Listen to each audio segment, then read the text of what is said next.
Hello guys, welcome back to our channel experiments with Prasad. Hey guys, నేనైతే కనుక ఇప్పుడు కొత్తగా అయితే ఆర్డర్ చేశాను. అంటే నేను 1K దగ్గరలోకి వస్తే కనుక ఐవటి చేస్తాను కదా. సో ఐవటి ప్రైస్ అయితే 1K దగ్గరలో ఉంది కాబట్టి చేద్దారని చెప్పి నిర్ణయించుకున్నాను. నెక్స్ట్ అలాగే ఇది నా పాకెట్ మనీతో అయితే చేస్తున్నాను. ఈ మనీ తీసుకొని నా పాకెట్ మనీ నుంచి దీని ద్వారా నేనైతే ఆర్డర్ చేశాను. సో ఇక్కడ కనుక మీరు చూస్తే నేనైతే ఓపెన్ చేసి చూపిస్తాను. సో యాప్ పేరు అయితే మీకు చెప్పాల్సి ఉండదు అనుకుంటా కదా.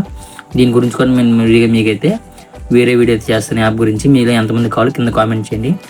ఇక్కడైతే కనుక నేను 1K దగ్గరలో ఉన్నా, ఇంకా తొందరగా చేస్తారనుకుంటున్నాను. సో 1K అవుతారని నా నమ్మకం మీద నేనైతే ఇప్పుడు కాంపనీస్ అయితే ఆర్డర్ చేశాను అనమాట నా పాకెట్ మనీతో.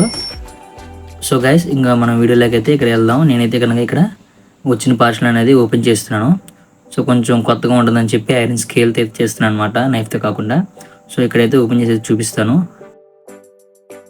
ఇంకా మన ఛానల్ సబ్స్క్రైబ్ చేసుకోకపోతే ప్లీజ్ డూ సబ్స్క్రైబ్. అలాగే పక్కన బెల్ ఐకాన్ అనేది యాక్టివేట్ చేసుకోండి.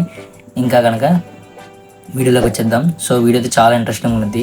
చాలా కాంపోనెంట్స్ అయితే ఆర్డర్ చేశాను అనమాట. చాలా మెయిన్ కాంపోనెంట్స్ చాలా వరకు చాలా యూజ్ అవుతాయి అనమాట. సో ఇక్కడ కనుక మీరు చూస్తే నేనైతే ఓపెన్ చేస్తున్నాను. ఇంకో వన్ సైడ్ ఉంది, ఆ వన్ సైడ్ కూడా ఓపెన్ చేసి అయితే ఏమేమి కాంపోనెంట్స్ వచ్చినాయో మీకు 1 by 1 అనేది చూపిస్తాను. ఓపెన్ చేసుకొని చూపిస్తాను. వీడియో కొంచెం 5 minutes లెంత్ అయితే ఉంటుంది అనమాట, చిన్నదే. కానీ మీరైతే ఫుల్గా ఎండ్ వరకు చూస్తారనుకున్నాను. ఎందుకంటే ఎండ్లో కూడా చాలా ఇంట్రెస్టింగ్ కాంపోనెంట్స్ అయితే తీసారనమాట. ఇప్పుడైతే కనుక నేను పార్సల్ అయితే ఓపెన్ చేసి ఆర్డర్లో ఏమేమి వచ్చినాయి అనేది ఒకటి అయితే చూపిస్తాను. ఫస్ట్ ఆఫ్ ఆల్ అయితే కాంపోనెంట్స్ పోకుండా ఉండడానికి బబుల్ షీట్ అయితే ఇచ్చాడు. సో బబుల్ షీట్ అయితే ఇక్కడ నేను తీసేసి దాంట్లో ఏమేమి కాంపోనెంట్స్ వచ్చినాయో ఒకటి చూపిస్తాను. సో ఇక్కడ కనుక బబుల్ షీట్ వచ్చింది కదా, తీసేస్తున్నాను. సో బబుల్ షీట్ ఎందుకంటే కాంపోనెంట్ ప్రొడక్ట్ పాడవకుండా ఉండడానికి. ఇది ఏంటంటే ఒక కేబుల్ అనమాట. అదైతే మొత్తం ఓపెన్ చేసి చూపిస్తాను. లాస్ట్ వరకు చూడండి, ఏ కేబుల్ కూడా దేనికి ఉపయోగపడుద్ది కూడా మీకు చెప్తాను. అలాగే గ్యాస్ ఇంకా కనుక చూస్తే కనుక ఇక్కడ ఓపెన్ చేసి చూపిస్తున్నాను మెల్లగా. సో గ్యాస్ ఇది అంటే కనుక ఒక సర్క్యూట్ మోడల్ అనమాట. అది ఏంటిది అనేది లాస్ట్లో అయితే చూడండి. లాస్ట్లో మొత్తం ఒకటి ఓపెన్ చేసి చూపిస్తాను. ఇది కూడా అనమాట. సో ఇవన్నీ దీంట్లో మొత్తం ప్రతి ఒక్క కాంపోనెంట్ కూడా ఒకటి కూడా చూపిస్తాను. మీలో ఎంతమంది తెలుసో కింద గెస్ట్ చేసి కింద కామెంట్ చేయండి, చూద్దాం. ఇంకా ఉన్నాయన్నమాట కాంపోనెంట్స్ లోపల. సో ఇంకా తీస్తాను. సో ఇది వచ్చేపాటికి అనమాట మన మెయిన్ కాంపోనెంట్. దీని ద్వారా కూడా మనం ఒక వీడియో అయితే చేద్దాము. దీనికి ఇంకా ఫ్యూచర్ ఉంది. ఇక్కడ కనుక మీరు చూస్తే 12 5 amp ఉందన్నమాట. అంటే ఇది ట్రాన్స్ఫార్మర్ అనమాట. అంటే నెక్స్ట్ మన వీడియోలో వచ్చేపటికి, నెక్స్ట్ వీడియో అయితే కాదు కానీ నెక్స్ట్ వచ్చే వీడియోలో దీని మీద చేస్తాను. ఎందుకు ఏంటి అనేది కూడా కావాలనుకుంటే కానీ కింద కామెంట్ చేయండి, నేను దాని గురించి వివరంగా చెప్తాను. సో నెక్స్ట్ అలాగే మన వీడియోలు ఎలా ఉన్నాయో కూడా కింద కామెంట్ అయితే చేయండి. నెక్స్ట్ అలాగే గ్యాస్ ఒక వీడియో కనుక మన 50K అయితే వెళ్ళిందనమాట వ్యూస్. సో థ్యాంక్స్ గ్యాస్, మీరు అలా సపోర్ట్ చేసినందుకు. ఇంకా మన ఛానల్లో వీడియోస్ ప్రతిదీ కూడా అలాగే సపోర్ట్ చేస్తారనుకుంటున్నాను. నెక్స్ట్ అలాగే మీకు ఎలాంటి వీడియో కావాలో కింద కామెంట్ చేయండి. నేను ఖచ్చితంగా మీకు ఎలాంటి వీడియో కావాలో అలాంటి వీడియో చేయడానికి నేను ఖచ్చితంగా ట్రై చేస్తాను. 90% చేస్తాను నా వల్ల అయితే కనుక. 90% చేస్తాను, మీరు అడిగే కూడా నా వల్ల అయితే కాబట్టి. సో గైస్, మీరు కనుక ఎట్టి పరిస్థితుల్లో మీకు ఎలాంటి వీడియో కావాలో కింద కామెంట్ చేయండి, నేను ఖచ్చితంగా అయితే చేస్తాను. నెక్స్ట్ అలాగే మన దాంట్లో చూసుకుంటే ప్రతి ఒక్క వీడియో కూడా చాలా తక్కువ ఉంటుంది అనమాట, ఎక్కువ ఉండదు. అంటే లెంత్ అనేది చాలా తక్కువతో 2-3 minutesలోనే మొత్తం ఇన్ఫర్మేషన్ మొత్తం వచ్చేస్తుంది అనమాట. సో మీరు ఎక్కడికైనా వెళ్ళి చూసుకోండి, కంటెంట్ ఇలా ఉంటుందో లేదో మీరే చెప్పండి. సో ఒకసారి అయితే అబ్జర్వ్ చేసి చూడండి. నెక్స్ట్ ఇప్పుడు ప్రతి ఒక్క కాంపోనెంట్ అనేది తీసి అయితే చూపిస్తాను మీకు ఒకటి. సో చూడండి.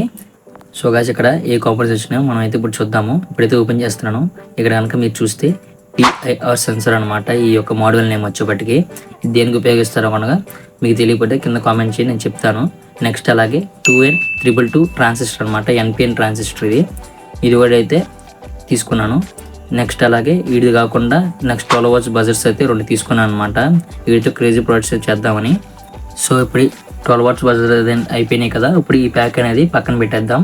ఇప్పుడు ప్రస్తుతానికి ఈ ప్యాక్ అనేది పక్కన పెట్టేసి నెక్స్ట్ ఇంకో ప్యాక్ అయితే తీసుకుందాం. సో ఈ ప్యాకెట్లో ఓపెన్ చేసి అయితే దీంట్లో ఏమున్నాయి అనేది చూపిస్తాను. సో ఇక్కడ కనుక మీరు చూస్తే నేనైతే ప్యాక్ అనేది ఓపెన్ చేస్తున్నాను. సో ఇది వచ్చి ఏం లేదనమాట, దీంట్లో 2 ఉన్నాయి అనమాట. ఒకటి రిలేస్, నెక్స్ట్ అలాగే ఇన్వర్టర్ సర్క్యూట్ బోర్డ్ అనమాట. అంటే మోడ్యూల్లో ఇది వచ్చేపటికి 12 volts ఇన్పుట్ తీసుకొని అవుట్పుట్ 230 volts 200 watts అయితే ఇచ్చింది అనమాట. ఇదనమాట మన ఇన్వర్టర్ బోర్డ్ అనమాట. ఇందాక చెప్పాక 12 ట్రాన్స్ఫార్మర్. సో దీని ద్వారా అయితే మనం ఒక ఇన్వర్టర్ అయితే మినీ ఇన్వర్టర్ అయితే తయారు చేద్దాం. నెక్స్ట్ అలాగే ఇది 5 volts రిలేస్ అనమాట. ఇవి 4 channel రిలేస్. సో ఇవి దేనికి ఉపయోగిస్తామంటే ఐవోటి ప్రాజెక్టుల కింద మనం ఉపయోగిద్దామని చెప్పి తీసుకున్నాను. సో దీని ద్వారా ఆర్డినో అయితే బోర్డు ఆల్రెడీ మన దగ్గర ఉంది. ఆర్డినో అయితే చేసి అయితే చూపిస్తాను. నెక్స్ట్ అలాగే ఇంకా కాంపోనెంట్స్ అయితే ఉన్నాయి, ఇది కూడా అయితే ఓపెన్ చేసి చూపిస్తాను. ఇదేంటంటే కేబుల్ అనమాట, ఆర్డినో కేబుల్ ఉంటుంది కదా మనం కోడ్ ఇవ్వడానికి కానీ ఆర్డినో ఆన్ అవ్వడానికి కానీ. సో ఇదనమాట ఆ కేబుల్, దీని ద్వారా అయితే ఆపరేట్ చేసుకోవచ్చు. మనం ఫోన్ ద్వారా కూడా డైరెక్ట్గానే కోడ్ అనేది అప్లై చేయొచ్చు, దీనికి పీసీ కానీ ల్యాప్టాప్ కానీ అవసరం లేదు. ఇదనమాట మన వీడియో. సో జై హింద్.